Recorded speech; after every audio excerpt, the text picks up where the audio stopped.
Ay, ito na TikTok users.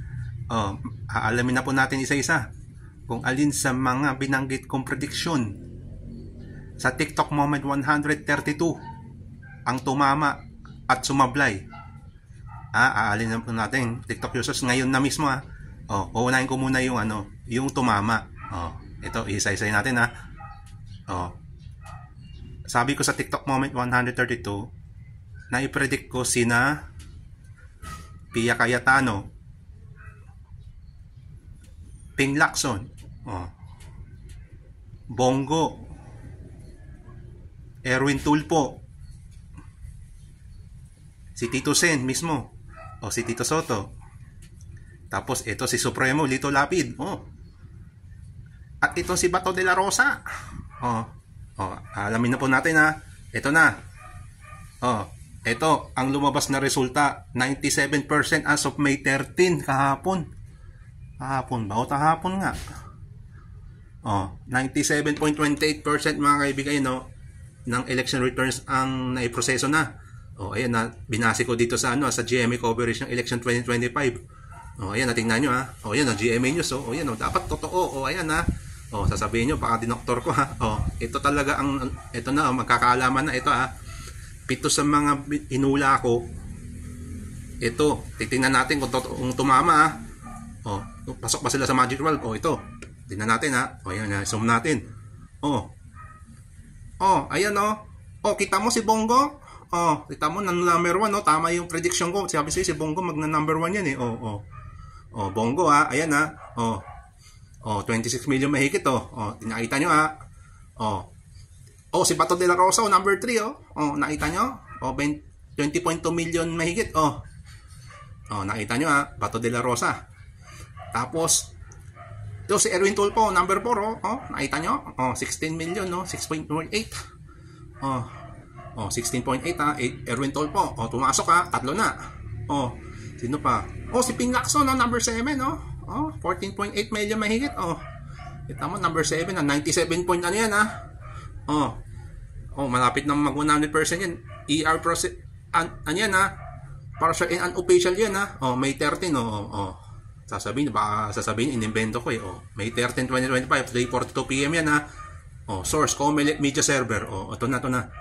Next, sino pa yung mga pumasok? 4 na Bongo, Bato de la Rosa, Erwin Tulfo, Ping Lacson. Tapos si Tito Sen pang 8 kita nyo 14.59 million almost ay lagpas na magiging 14.6 na alos si Pia Cayetano 14.3 mahigit Pia Cayetano pang siyam tapos si Supremo kita mo pang 11 pang 11 13.1 million ayan ayan ang ebidensya kita mo 7. Hindi mo kalain tingnan mo yung number 1 at number 3 yan yung mga yung kaalyado ni alam mo bakit nag number 1 at nag number 3 to si Bongo at si Bato de la Rosa yung nangyaring arrest yung pagkahuli ng ICC kay President Duterte habang yung doon sa NAIA mismo galing siya kasi sa Hong Kong si former President Duterte tingnan nyo sila na yun ng bahala kayo kung anong pormento nyo ayan walang question yan di ko na ipapaliwanag yan basta yung kay Bongo ayan walang question kasi inuli ng ICC si President Duterte si former President Duterte sa kasong First Against Humanity ayan tingnan nyo ang kinahinatnan yung mga botante binoto yung mga wala tayong question yan huwag na kayong magtaka kung bakit nag number 1 number 3 yung mga yan tapos ito mga tapos na tayo sana 7 out of 12 pumasok sa Magic 12 ito na ngayon tumama 7 sa 12 yung binanggit kong prediction pumasok tumama next ito na ngayon ng yung huling bahagi re-real talk ko na kayo alam niyo ba na alam niyo ba na nahirapan na kung mag-isip kung sino-sino yung mga iboboto kung yung ito itong si Sino yung mga ano, teka lang ha. O, pakita. Tingnan nyo maigi. O, yan ha. Sasabihin ko sa inyo ha. Nahirapan ako doon sa pag yung kay Amy Marcos, Camille Villar, tapos si Willie Revillame, Manny Pacquiao, at saka si noong natagalan ako sa bali last minute na pagpapasya kung alin sa mga yon ang ipapasok ko sa Magic 12. Specifically, 3 sila mga kaibigan. Sa 3 kandidato, nahirapan ako sa pagpili.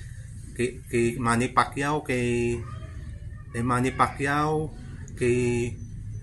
Camille Villar, kay Amy Marcos, kay Willie Revillame, tsaka kay sino pa yung isa pa?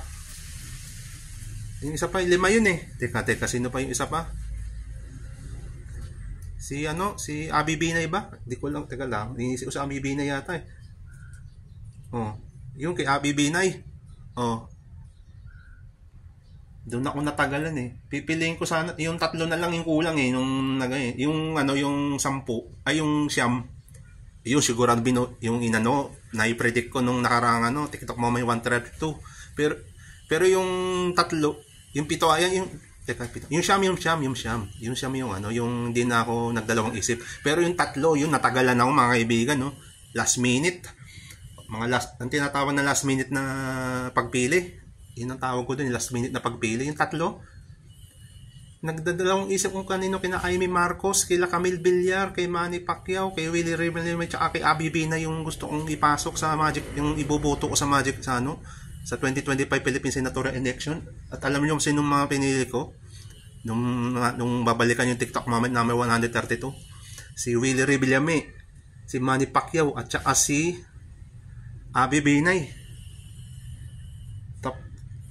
Tapos yung si Camille Villar, hindi ko pinili kasi hindi ko pinili si Camille Villar nung kasi nga yung masyado pang para sa akin si Camille Villar kung sakaling kung mananalo o siya yung one of the youngest, di ba? 40 years old lang kasi si Camille Villar sa ganitong taon 2025 eh.